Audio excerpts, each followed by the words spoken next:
আসসালামু আলাইকুম। আজ সোমবার 24 আগস্ট 2026। আমন্ত্রণ প্রবাসী সিটি ওমান বুলেটিনে। আপনাদের সাথে আছি আমি মোহাম্মদ তুহিন হোসেন। শুরুতে জানাবো শিরোনাম। শান্তির দেশ ওমানে হঠাৎ করেই বাড়ছে অপরাধ, ঘটছে প্রকাশ্যে গোলাগুলির ঘটনাও।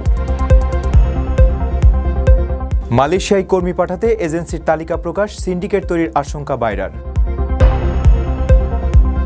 প্রবাসীদের বিয়ে করে বেকায়দায় ওমানিরা, প্রতি 6টি বিয়ের একটিতেই ঘটছে বিচ্ছেদ। মাসকাটে লটারিতে গাড়ির বদলে ঘড়ি দিয়ে প্রতারণা, জড়িতদের বিশাল অঙ্কের জরিমানা।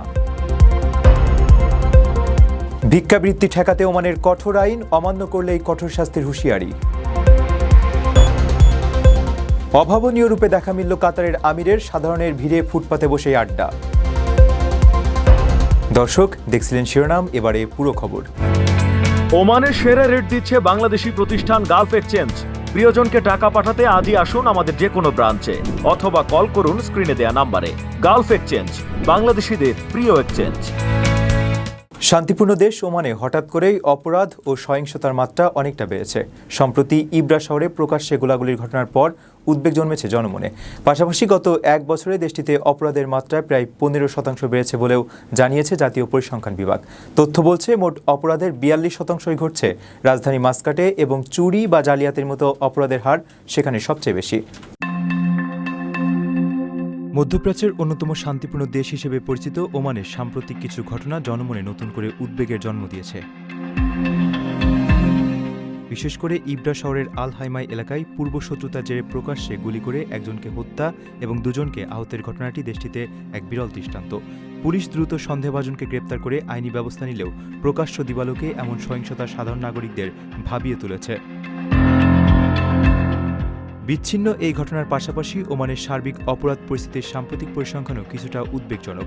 ওমানের national centre for statistics and ইনফরমেশনের তথ্য অনুযায়ী গত এক বছরে দেশটিতে অপরাধের মাত্রা আগের তুলনায় 14.8% বেড়ে 21,000-এ দাঁড়িয়েছে। বর্তমানে দেশটিতে প্রতিদিন গড়ে 58টি অপরাধ সংঘটিত হচ্ছে। এর মধ্যে চুরি বা জালিয়াতির মতো সম্পত্তি সংক্রান্ত অপরাধের হার সবচেয়ে বেশি, যা আগের বছরের তুলনায় 33% বেড়েছে। পরিসংখ্যান বলছে, মোট অপরাধের 42%ই ঘটছে রাজধানী মাসকাটে। এছাড়া অপরাধীদের বড় অংশের বয়স 30 থেকে 39 বছরের মধ্যে। কঠোর আইন ও নিশ্চিত নিরাপত্তার কারণে ওমান বরাবরই নিরাপদ দেশ হিসেবে সমাদৃত। তবে সাম্প্রতিক এই সহিংসতা ও অপরাধ বৃদ্ধির ঊর্ধ্বমুখী প্রবণতা দেশটির দীর্ঘদিনের স্থিতিশীল ভাবমূর্তির জন্য এক নতুন আইনি ও নিরাপত্তাজনিত চ্যালেঞ্জ তৈরি করেছে। প্রবাসে কষ্টে অর্জিত অর্থ বিনিয়োগ করে প্রতারিত হওয়ার দিন শেষ। এবার বিনিয়োগ করুন সম্ভাবনাময় ও শরিয়াসম্মত ব্যবসায়। প্রবাসীর সিটির শেয়ার কিনে আপনিও হয়ে উঠুন আমাদের অগ্রযাত্রার একজন গর্বিত অংশীদার। প্রকল্পের অগ্রগতি ও ব্যবসায়িক সাফল্যের ভিত্তিতে রয়েছে 2 থেকে 3 গুণেরও বেশি হালাল মুনাফা। প্রবাসীর সিটির শেয়ার কিনে গড়ে তুলুন সমৃদ্ধ ভবিষ্যৎ। প্রবাসীর সিটি, প্রবাসীদের স্বপ্নের ঠিকানা। মালয়েশিয়ায় বাংলাদেশি কর্মী পাঠাতে মাত্র 25টি রিক্রুটিং এজেন্সির তালিকা প্রকাশের খবরে উদ্বেগ জানিয়েছে বাইরের এক অংশের সদস্যরা। অতীত অভিজ্ঞতায় সীমিত সংখ্যক এজেন্সিকে সুযোগ দেওয়ায় সিন্ডিকেশন, অতিরিক্ত অভিবাসন ব্যয় ও কর্মীদের কাছ থেকে অতিরিক্ত অর্থ আদায়ের অভিযোগ ওঠায় তারা এই আশঙ্কা প্রকাশ করছেন। বৈধ সব রিক্রুটিং এজেন্সির অংশগ্রহণে একটি উন্মুক্ত ও প্রতিযোগিতামূলক ব্যবস্থার মাধ্যমে মালয়েশিয়ার শ্রমবাজার পরিচালনার জন্য সরকারের প্রতি জোর দাবি জানিয়েছেন তারা। মালয়েশিয়ায় বাংলাদেশি কর্মী পাঠাতে মাত্র 25টি রিক্রুটিং এজেন্সির একটি তালিকা প্রকাশের খবরে গভীর উদ্বেগ জানিয়েছে বাইরের একাংশের সদস্যরা। রোববার এক সংবাদ বিজ্ঞপ্তিতে এই উদ্বেগ জানানো হয়। বলা হয়, অতীতের তিক্ত অভিজ্ঞতার পর আবারও সীমিত সংখ্যক এজেন্সির মাধ্যমে মালয়েশিয়া শ্রমবাজার পরিচালিত হলে তা নতুন করে সিন্ডিকেট ও একচেটিয়া ব্যবসার সুযোগ সৃষ্টি করবে। কারণ অতীতেও সীমিত সংখ্যক রিক্রুটিং এজেন্সিকে সুযোগ দেওয়ার কারণে সিন্ডিকেশন, অতিরিক্ত অভিবাসন ব্যয়, অনিয়ম, বৈষম্য এবং কর্মীদের কাছ থেকে অতিরিক্ত অর্থ আদায়ের গুরুতর অভিযোগ উঠেছিল। বিজ্ঞপ্তিতে প্রশ্ন তোলা হয়, সরকার কর্তৃক প্রায় 2500 লাইসেন্সপ্রাপ্ত বৈধ রিক্রুটিং এজেন্সি থাকা সত্ত্বেও কেন মাত্র 25টি এজেন্সির মধ্যে মালয়েশিয়া শ্রমবাজার সীমাবদ্ধ থাকবে? কোনো বিশেষ গোষ্ঠীকে একচেটিয়া সুবিধা দিয়ে অন্য বৈধ এজেন্সিগুলোকে বঞ্চিত করা হলে শ্রমবাজারে সুস্থ প্রতিযোগিতা ব্যাহত হবে এবং অভিবাসন ব্যয় বৃদ্ধির ঝুঁকি তৈরি হবে বলেও আশঙ্কার কথা বলা হয়। প্রধানমন্ত্রীর দৃষ্টি আকর্ষণ করে বাইরের বিজ্ঞপ্তিতে কোনো ধরনের সিন্ডিকেট বা একচেটিয়া ব্যবস্থা কার্যকর না করার জন্য জোর আহ্বান জানানো হয়। তাদের মতে দেশের রেমিট্যান্স, বৈদেশিক কর্মসংস্থান এবং সাধারণ কর্মীদের স্বার্থে মালয়েশিয়া শ্রমবাজারকে কোনো ব্যক্তি বা গোষ্ঠীর একচেটিয়া নিয়ন্ত্রণে না দিয়ে সব বৈধ রিক্রুটিং এজেন্সির অংশগ্রহণে উন্মুক্ত, প্রতিযোগিতামূলক ও স্বচ্ছ ব্যবস্থায় পরিচালনা করাই হবে জনস্বার্থসম্মত সিদ্ধান্ত। ভিসা মেডিকেল নিয়ে অযথায় সময় নষ্ট করার দিন শেষ। ওমানের সুরে প্রবাসীদের বিশ্বস্ত প্রতিষ্ঠান জেকি ভিসা মেডিকেল সেন্টারে এখন সকালে টেস্ট করালেই দুপুরে মিলছে রিপোর্ট। মনে রাখবেন, টাইপিং সেন্টারের বলে দেওয়া সেন্টারে যাওয়া মোটেও জরুরি নয়। নিজের পছন্দ মতো মেডিকেল করানো যায় যে কোনো অনুমোদিত সেন্টারে। দ্রুত ও নির্ভরযোগ্য সেবার জন্য জেকি ভিসা মেডিকেল সেন্টার আছে আপনার পাশেই। বিস্তারিত জানতে যোগাযোগ করুন স্ক্রিনে দেওয়া নাম্বারে। ওমানের সুপ্রিম জুডিশিয়ারি কাউন্সিলের সাম্প্রতিক এক পরিসংখ্যানে দেখা গেছে, বিদেশি নাগরিকদের বিয়ে করা ওমানিদের বিবাহ বিচ্ছেদের হার উদ্বেগজনকভাবে বৃদ্ধি পেয়েছে। গত 3 বছরে প্রায় 8,000 ওমানি নাগরিক বিদেশিদের সঙ্গে বিবাহ বন্ধনে আবদ্ধ হলেও প্রতি 6টি বিয়ের মধ্যে একটি বিচ্ছেদে গড়াচ্ছে।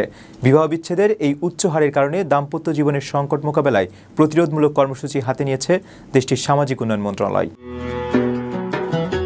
গত 3 বছরে 7,719 জন ওমানি নাগরিক বিদেশিদের সঙ্গে বিবাহ বন্ধনে আবদ্ধ হয়েছেন। অন্যদিকে 2023 সালের 29 অক্টোবর থেকে 2026 সালের 30 জুন পর্যন্ত বিদেশি নাগরিকদের বিয়ে করা ওমানি দম্পতিদের মধ্যে 1,226টি বিবাহ বিচ্ছেদের ঘটনা রেকর্ড করা হয়েছে। অর্থাৎ পরিসংখ্যান অনুযায়ী ওমানি ও বিদেশিদের মধ্যকার প্রতি 6টি বিয়ের মধ্যে একটির পরিণতি হচ্ছে বিচ্ছেদ। ওমানের সুপ্রিম জুডিশিয়ারি কাউন্সিলের সাম্প্রতিক এক পরিসংখ্যানে এই চিত্র উঠে এসেছে। দেশটির বিবাহ সংক্রান্ত পরিসংখ্যানে বিদেশি নাগরিকদের সঙ্গে ওমানিদের বিয়ের এই প্রবণতা উল্লেখযোগ্য অংশ জুড়ে রয়েছে। প্রকাশিত উপাত্ত অনুযায়ী মোট বিয়ের মধ্যে 640টি ক্ষেত্রে ওমানি নারীরা বিদেশি পুরুষদের জীবনসঙ্গী হিসেবে বেছে নিয়েছেন। বিবাহ বিচ্ছেদের এই হারের কারণে পারিবারিক স্থিতিশীলতার সূচকগুলো নিয়ে অব্যাহত পর্যবেক্ষণ ও পর্যালোচনার উপর বিশেষ জোর দিয়েছে দেশটির সামাজিক উন্নয়ন মন্ত্রণালয়। মন্ত্রণালয়ের পারিবারিক নির্দেশনা ও কাউন্সেলিং বিভাগ জানিয়েছে, তারা এই পরিসংখ্যানগুলোকে নিছক সংখ্যা হিসেবে না দেখে প্রতিটি বিচ্ছেদের পারস্পরিক পরিস্থিতি ও মূল কারণগুলো গভীরভাবে বিশ্লেষণ করছে। এই পর্যালোচনার উদ্দেশ্য হল এমন কিছু প্রতিরোধমূলক ও নিরাময়মূলক কর্মসূচি উন্নয়ন করা যা দাম্পত্য জীবনের সম্ভাব্য সংকট মোকাবেলায় সহায়ক ভূমিকা পালন করবে। প্রথমবারের মতো প্রবাসীর সিটিতে শুরু হলো কমার্শিয়াল শপ বরাদ্দ। আপনার ব্যবসাকে দিন একটি আধুনিক ও সম্ভাবনাময় ঠিকানা। একই সঙ্গে নিশ্চিত করুন ভবিষ্যতে লাভজনক বিনিয়োগ। সীমিত সংখ্যক কমার্শিয়াল স্পেস এখন বুকিং চলছে। স্ক্রিনে প্রদর্শিত নাম্বারে আজই যোগাযোগ করুন এবং আপনার পছন্দের শপটি বুকিং নিশ্চিত করুন। স্পেস সীমিত, তাই দেরি নয়, আজই বুকিং করুন। প্রবাসীর সিটি, আপনার ব্যবসা ও বিনিয়োগের স্মার্ট সমাধান। ওমানে একটি প্রতিযোগিতায় প্রথম পুরস্কার হিসেবে নতুন গাড়ির বদলে একটি দেওয়াল ঘড়ি দেওয়ার ঘটনা ঘটেছে। অভিনব সেই প্রতারণার দায়ে আয়োজক প্রতিষ্ঠানকে 3,600 ওমানি রিয়াল জরিমানা করেছেন আদালত। বিজয়ী যখন পুরস্কার সংগ্রহ করতে যান তখন আয়োজকেরা তাকে দেওয়াল ঘড়ি দিয়ে বিদায় করার চেষ্টা করলে তিনি আদালতে মামলা করেন। পরে আদালত বিজয়ীকে প্রতিশ্রুত গাড়ির সমপরিমাণ অর্থ ক্ষতিপূরণ হিসেবে দেওয়ার নির্দেশ দেন। ওমানে একটি লটারিতে প্রথম পুরস্কার হিসেবে দেওয়ার কথা ছিল একটি নতুন গাড়ি। সেই অনুযায়ী কুপন মিলিয়ে বিজয়ীর নামও ঘোষণা করা হয়। কিন্তু পুরস্কার নিতে গিয়ে সেই বিজয়ী দেখেন গাড়ির বদলে তার হাতে ধরিয়ে দেওয়া হচ্ছে একটি দেওয়াল ঘড়ি। গ্রাহকদের সঙ্গে এমন অভিনব প্রতারণার দায়ে শেষ পর্যন্ত ওই আয়োজক প্রতিষ্ঠানকে 3,600 ওমানি রিয়াল জরিমানা করেছেন আদালত। ওমানের পাবলিক প্রসিকিউশন থেকে প্রকাশিত আল মুস্তামা ও আল কানুন পত্রিকায় ক্রেতা সুরক্ষা বিষয়ক এক প্রতিবেদনে মামলাটির কথা সামনে আসে। প্রতিবেদনে বলা হয়, একটি প্রচারণামূলক প্রতিযোগিতায় এক ব্যক্তির কুপন নম্বরকে প্রথম পুরস্কারের বিজয়ী হিসেবে ঘোষণা করা হয়েছিল। নিয়ম অনুযায়ী তার একটি গাড়ি পাওয়ার কথা, কিন্তু তিনি যখন পুরস্কার সংগ্রহ করতে যান তখন আয়োজকরা তাকে কেবল একটি দেওয়াল ঘড়ি দিয়ে বিদায় করার চেষ্টা করেন। আয়োজকদের খোলা যুক্তি ছিল, প্রকাশ্যে যাই ঘোষণা করা হোক না কেন, আসলে সবার শেষে যার কুপন নম্বরটি ডাকা হয়েছে তিনিই নাকি গাড়ির আসল মালিক।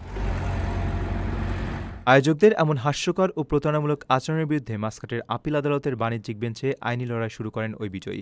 আদালত বিষয়টিকে মোটেও হালকাভাবে নেননি। ক্রেতা সুরক্ষার বিষয়টি কঠোরভাবে আমলে নিয়ে আদালত রায় দেন, আয়োজকদের এমন আচরণ আইনত দণ্ডনীয়। প্রতারণার শিকার ওই বিজয়ীকে প্রতিশ্রুত গাড়ির সমপরিমাণ মূল্য অর্থাৎ 3,600 ওমানি রিয়াল ক্ষতিপূরণ হিসেবে তৎক্ষণাৎ বুঝিয়ে দেওয়ার নির্দেশ দেন বিচারক। আপনার স্বপ্নগুলো আকাশ ছুবে প্রবাসীর হেলিকপ্টারের মাধ্যমে। বিয়ে, জন্মদিন অথবা যে কোনো বিশেষ প্রয়োজনে হেলিকপ্টার ভাড়া করতে যোগাযোগ করুন স্ক্রিনে দেয়া নাম্বারে। প্রবাসীর হেলিকপ্টার, নিরাপদ ও সাশ্রয়ী বাহনের বিশ্বস্ত নাম। ওমানে মসজিদ, রাস্তাঘাট কিংবা যে কোনো স্থানে ভিক্ষা করলে তা এখন থেকে গুরুতর অপরাধ হিসেবে গণ্য হবে বলে সতর্ক করেছে প্রশাসন। সামাজিক শৃঙ্খলা বজায় রাখতে জারি করা এই আইন অমান্য করলে অপরাধীকে 1 বছরের কারাদণ্ড অথবা 100 ওমানি রিয়াল জরিমানা হতে পারে। প্রবাসীদের যে কোনো ধরনের সাহায্য চাওয়ার বিষয়ে সতর্ক করে বলা হয়েছে, কথা না মানলে তাদের ভিসা বাতিল করে দেশে ফেরত পাঠানো হবে। ওমানে মসজিদ, রাস্তাঘাট কিংবা দোকানপাটে ভিক্ষাবৃত্তি করলে তা এখন থেকে গুরুতর অপরাধ হিসেবে গণ্য হবে। দেশটির পাবলিক প্রসিকিউশন এবং সুপ্রিম জুডিশিয়াল কাউন্সিল এক সতর্কবার্তায় পরিষ্কারভাবে জানিয়ে দিয়েছে যে কোনো সরকারি বা বেসরকারি স্থানে ভিক্ষা করা আইনত দণ্ডনীয় অপরাধ। মূলত সামাজিক শৃঙ্খলা বজায় রাখা এবং দেশ জুড়ে অবৈধভাবে অর্থ উত্তোলনের প্রবণতা কমাতেই এই কঠোর অবস্থান নিয়েছে ওমান প্রশাসন। ওমানের দণ্ডবিধির 297 ধারা অনুযায়ী ভিক্ষাবৃত্তিকে অপরাধ হিসেবে তালিকাভুক্ত করা হয়েছে। এই আইন অমান্য করলে অপরাধীকে কঠোর শাস্তির মুখে পড়তে হবে। নির্দেশনায় বলা হয়েছে, ভিক্ষাবৃত্তির প্রমাণ পাওয়া গেলে 1 বছরের কারাদণ্ড অথবা 100 ওমানি রিয়াল জরিমানা হতে পারে। অপরাধের মাত্রা বিবেচনা করে ক্ষেত্রবিশেষ কারাদণ্ড এবং জরিমানা উভয় দণ্ডেই দণ্ডিত করার বিধান রাখা হয়েছে এই আইনে। এই আইনি সতর্কতা ওমানে বসবাসরত প্রবাসী বাংলাদেশিদের জন্য অত্যন্ত গুরুত্বপূর্ণ। অনেক প্রবাসী স্থানীয় আইনকানুন সম্পর্কে পুরোপুরি অবগত না থাকায় কিংবা অন্যের প্ররোচনায় পড়ে এমন অনাকাঙ্ক্ষিত পরিস্থিতিতে জড়িয়ে পড়েন, যা তাদের কর্মজীবনের জন্য মারাত্মক হুমকি হয়ে দাঁড়ায়। ওমান প্রশাসনের এই কড়া বার্তার পর প্রবাসীদের যে কোনো ধরনের সাহায্য চাওয়া বা আর্থিক লেনদেনের বিষয়ে সর্বোচ্চ সতর্ক থাকতে হবে। আইন অমান্য করলে জেল জরিমানার পাশাপাশি ভিসা বাতিল করে দেশে ফেরত পাঠানোর মতো কঠোর পদক্ষেপের মুখেও পড়তে হতে পারে। প্রবাসীর সিটিতে চলছে বহুল আলোচিত ফ্রি ফ্ল্যাট অফার, অর্থাৎ আপনি যে টাকা দিয়ে এখন ফ্ল্যাট কিনবেন 5 বছর পর সেই সম্পূর্ণ টাকা ফেরত পাবেন, আর সেই সাথে পাচ্ছেন একটি ফ্ল্যাট একদম ফ্রি। অফারটি সীমিত সময়ের জন্য, তাই দ্রুত যোগাযোগ করুন স্ক্রিনে দেওয়া নাম্বারে।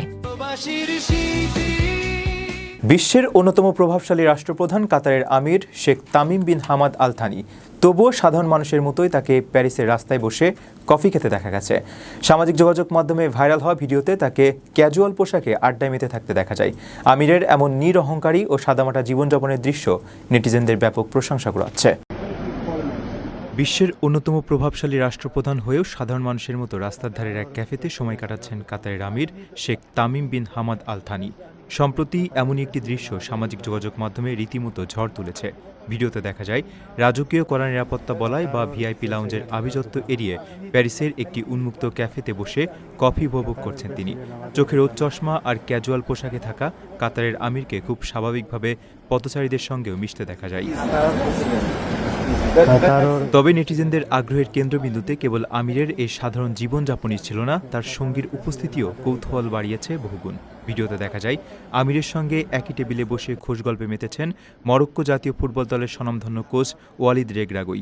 একজন রাষ্ট্রপ্রধান ও একজন ফুটবল আইকনের এই আকস্মিক সাক্ষাৎ ক্রীড়ামোদী থেকে শুরু করে সাধারণ ইন্টারনেট ব্যবহারকারীদের মাঝে ব্যাপক আলোচনার জন্ম দিয়েছে। তাদের মধ্যে ঠিক কী নিয়ে আলোচনা হচ্ছিল তা একান্ত ব্যক্তিগত পর্যায়ে রয়ে গেছে, তবে ভিডিওটি ইন্টারনেটে নেটিজেনদের ব্যাপক প্রশংসা করছে। কাতারের আমিরের এমন নিরহংকারী ও সাদামাটা জীবনযাপনের ভূয়সী প্রশংসা করছেন মানুষ। বিশ্বের অন্যতম শীর্ষ একজন নেতার উন্মুক্ত পরিবেশে এভাবে সময় কাটানোর দৃশ্যকে অনেকেই বিরল ও মুগ্ধকর বলে মন্তব্য করেছেন। দর্শক, দেখছিলেন প্রবাসীর সিটি নিবেদিত প্রবাস টাইম বুলেটিন। শেষ করার আগে শিরোনামগুলো জানিয়ে দিচ্ছি আরও একবার। শান্তির দেশ ওমানে হঠাৎ করেই বাড়ছে অপরাধ, ঘটছে প্রকাশ্যে গোলাগুলির ঘটনাও। মালয়েশিয়ায় কর্মী পাঠাতে এজেন্সির তালিকা প্রকাশ, সিন্ডিকেট তৈরির আশঙ্কা বাইরার। প্রবাসীদের বিয়ে করে বেকায়দায় ওমানিরা, প্রতি 6টি বিয়ের একটিতেই ঘটছে বিচ্ছেদ। মাসকাটে লটারিতে গাড়ির বদলে ঘড়ি দিয়ে প্রতারণা, জড়িতদের বিশাল অঙ্কের জরিমানা। ভিক্ষাবৃত্তি ঠেকাতে ওমানের কঠোর আইন, অমান্য করলেই কঠোর শাস্তির হুঁশিয়ারি। অভাবনীয় রূপে দেখা মিলল কাতারের আমিরের, সাধারণের ভিড়ে ফুটপাতে বসেই আড্ডা। এই ছিল প্রবাসীর সিটি নিবেদিত প্রবাস টাইম বুলেটিনের আজকের আয়োজনে। প্রবাসের সর্বশেষ সংবাদ পেতে ভিজিট করুন probastoime.com। সাবস্ক্রাইব করুন আমাদের ইউটিউব চ্যানেল এবং চোখ রাখুন ফেসবুক পেজে। পরবর্তী বুলেটিন দেখার আমন্ত্রণ জানিয়ে আজকের মতো বিদায় নিচ্ছি আমি মোহাম্মদ তুহিন হোসেন। সেই পর্যন্ত সবাই ভালো থাকবেন এবং নিরাপদে থাকবেন। আল্লাহ হাফেজ।